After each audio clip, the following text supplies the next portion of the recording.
My girlfriend contacted my brothers who abandoned me when I was 10 years old. They showed up 18 years later, begging for forgiveness. But when I discovered she betrayed my trust and organized everything without permission, I slammed the door in everyone's face. I'm 28 years old. I work at a coffee shop in downtown Portland. And honestly, I need to get this story off my chest, because what happened a few months ago basically made me rethink every decision I've made in the last few years. I guess I should start at the beginning. When I was 10 years old and my mom died in a car accident, I don't remember much about that day specifically. My brain kind of blocked out the harder details, but what I do remember perfectly is sitting in my aunt's living room, with a blanket over my shoulders even though it was summer, listening to my older brothers talk to social workers about what was going to happen to me. Michael was 23 at that time and was already living in another city with his girlfriend. He worked in something like finance or accounting, I'm not exactly sure. Christopher was 19 and was in college. I think in his second year, both of them were there, standing in that room that smelled like my aunt's lavender candles, and I was looking at them, waiting for one of them to say, it's okay, James is coming with me, I'll take care of him. But that never happened. Michael said he couldn't, that his apartment was too small, and besides, his girlfriend wasn't ready for that responsibility, and Christopher basically said the same thing, but with the college excuse. Like, how was he going to take care of a 10-year-old kid if he could barely handle his classes and his social life? The social worker, a woman with glasses and a clipboard who wouldn't stop looking at me with pity, asked them if there was any other family member who could take care of me, and everyone just went quiet or looked at the floor. I ended up in the foster care system that same week. My first foster home was with an older couple who already had 3 other kids in similar situations, and it was basically total chaos. They didn't mistreat me or anything, but there wasn't much space to, process that your mom had just died and your older brothers basically abandoned you. The first few months were horrible, honestly. Michael and Christopher would call from time to time. Maybe once a month or every 2 months, they'd ask how I was doing, tell me things were going to get better, that when they got financially stable, they'd see what they could do. I was a kid, so I believed them. I thought that at any moment one of them was going to show up and say, okay, that's it, you're coming with me, this was a mistake. But those calls became less frequent, and by the time I turned 12, I basically didn't hear from them anymore, except for some generic birthday card that would arrive weeks late. I was in 3 different foster homes between ages 10 and 14. The second one was the worst. There was an older kid there who made everyone else's life impossible, and the couple taking care of us was more interested in the state check than in us. The third one was a bit better, but it wasn't, let's say, a real home either. And then, when I was 14, I was placed with the Thompsons, and that changed everything. Mrs. Thompson was a retired teacher, and her husband had been a firefighter, and they really cared. I don't know how to explain it, but it was different, you know what I mean? She helped me with homework, he taught me how to fix things around the house, they took me to baseball games on weekends, even though I wasn't very good. For the first time since my mom died, I felt like someone really saw me as a person, not just another kid in the system. I lived with the Thompsons until I turned 18 and officially aged out of the foster care system. They offered to let me stay longer while I found work and got settled, but I had this need to be independent, to prove to myself that I could do it alone. I got a job at a supermarket, shared an apartment with 2 other guys in a not very nice part of town, and basically survived like that for about 2 years. It wasn't a glamorous life at all. I worked horrible shifts, ate a lot of ramen and cheap pasta, but it was mine, Nobody had given it to me. Nobody had helped me except myself. When I was 20, I made an important decision. I had saved a bit of money, not much, but enough, and I decided to move to another city to start completely from scratch. I didn't tell anyone where I was going, not even the Thompsons, even though they were the only people who really mattered to me at that time. I just packed my things, which weren't many, honestly, and got on a bus heading to a city I had basically chosen because the cost of living was lower than where I was. I got there without knowing anyone, without a job, with like $1,000 in my pocket, and honestly, it was terrifying, but also liberating. It was like telling the universe, okay, this is what it is. Now I'm building my life from scratch without depending on anyone. The first few months were tough, obviously. I slept in a cheap hostel while looking for work in an apartment, and finally got a job at a coffee shop called something like the Daily Grind or the Morning Brew. I don't remember exactly. The owner was a lady named Mrs. Rodriguez, a Mexican woman about 50 years old who had opened that place with her savings and basically ran it with an iron fist, but also with a lot of heart. And she gave me a chance, even though I had no experience in coffee shops, taught me everything I know about making coffee, about dealing with customers, about running a small business. Over time, we became close. She was like a mother figure to me, although we never said it explicitly. I worked there for years, got good at what I did, learned how to make those complicated designs in latte foam, memorized the orders of regular customers, became part of the place. Mrs.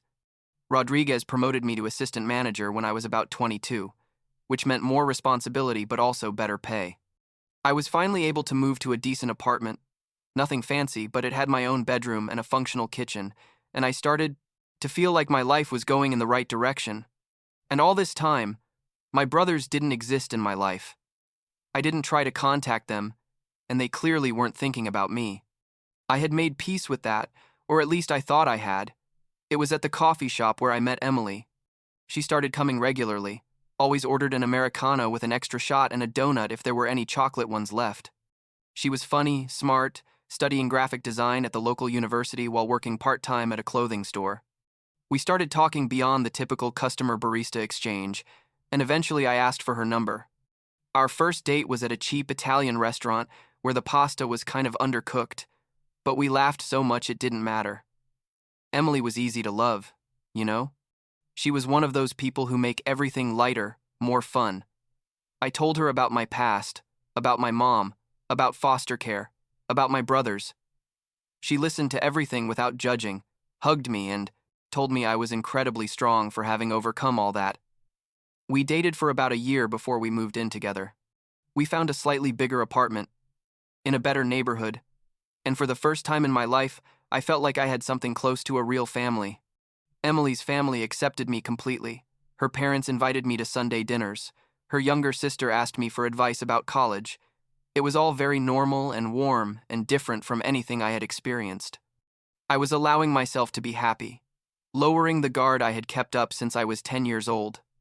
And then, about 6 months ago, I got a text message from a number I didn't recognize. It was Michael. The message said something like, "Hi, James. This is Michael, your brother. I know it's been a long time, and you probably don't want to hear from me, but I've been thinking about you a lot, and I'd like to talk if possible. I have your number thanks to Emily. I hope you don't mind." I stared at that message for like 10 minutes without being able to process it. Michael? My brother, Michael, who I hadn't heard from in literally years? And what the hell did it mean that he had my number, thanks to Emily? I confronted Emily that same night. She was in the living room watching some Netflix show when I got home from work, and I basically put my phone in her face and asked her what that was. She went pale immediately, which confirmed that she knew exactly what I was talking about.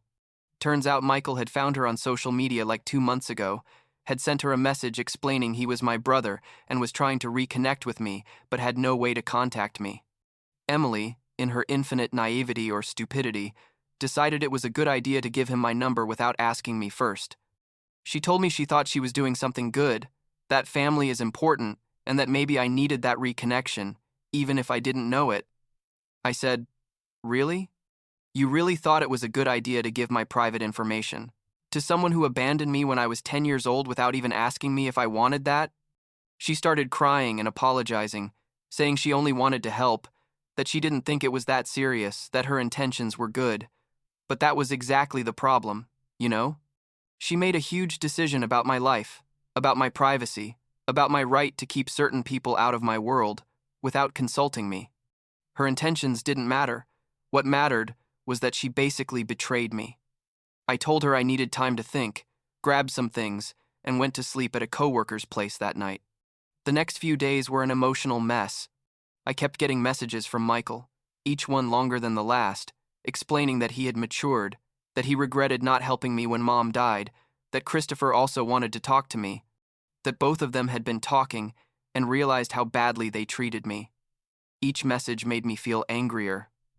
more betrayed not just by Emily but by the whole. I broke up with Emily about a week later. It was a horrible conversation where she cried a lot and I stood firm, even though inside I was dying. I explained that I couldn't be with someone who didn't respect my boundaries, who didn't understand why certain topics were so sensitive for me, who had made a decision that wasn't hers to make. She tried to argue that we could get past this, that she made a mistake but loved me, but I knew I couldn't trust her the same way again.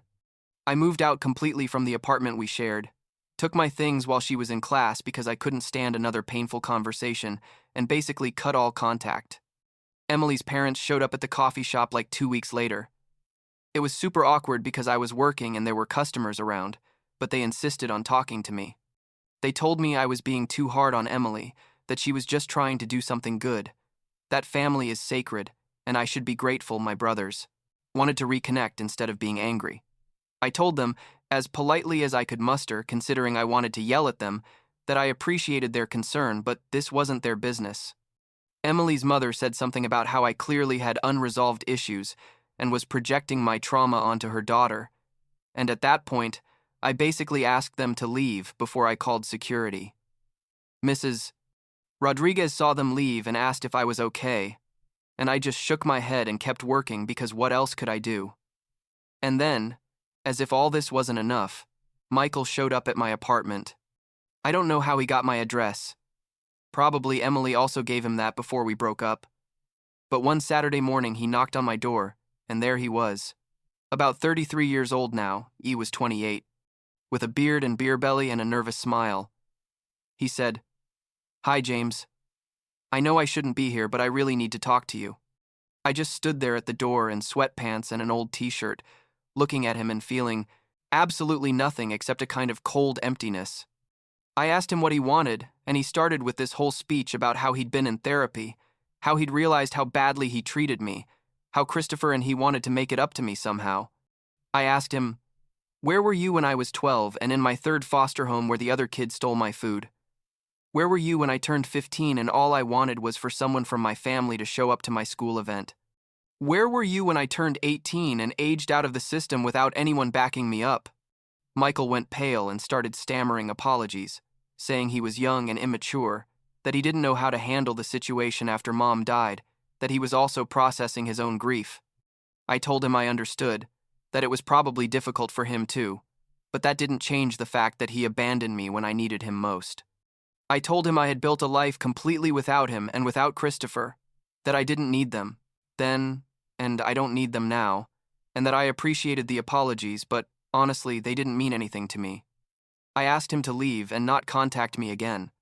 He tried to say something else, but I closed the door in his face, leaned against it, and just stood there shaking for like 5 minutes. After that, I made the decision to move again. Not far this time, just to another apartment in a different neighborhood. But I needed to feel like I had control over who knew where I lived. I blocked Michael and Christopher's numbers, blocked Emily and her parents on all social media. Basically did a complete cleanup of any connection to that part of my life. Mrs. Rodriguez supported me completely, told me I had every right to set whatever boundaries I needed to be okay. Some of my coworkers thought I was being extreme. That family is family and I should give them a chance.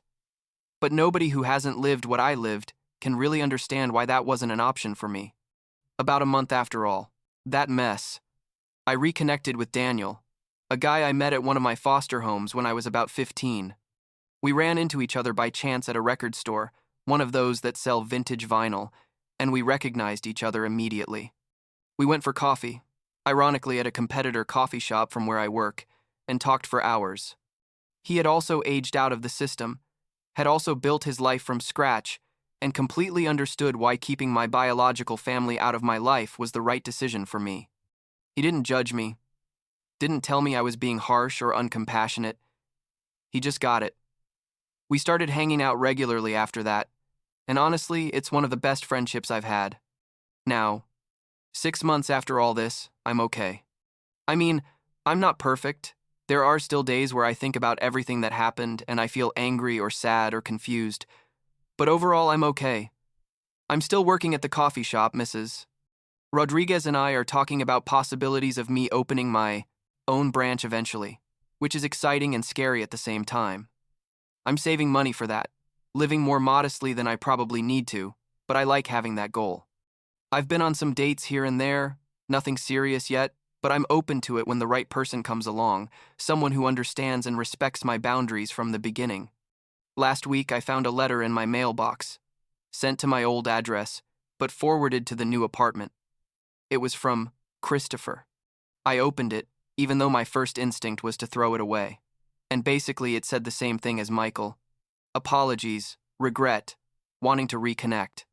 At the end, there was a line that said, "We're your family, James." That has to mean something.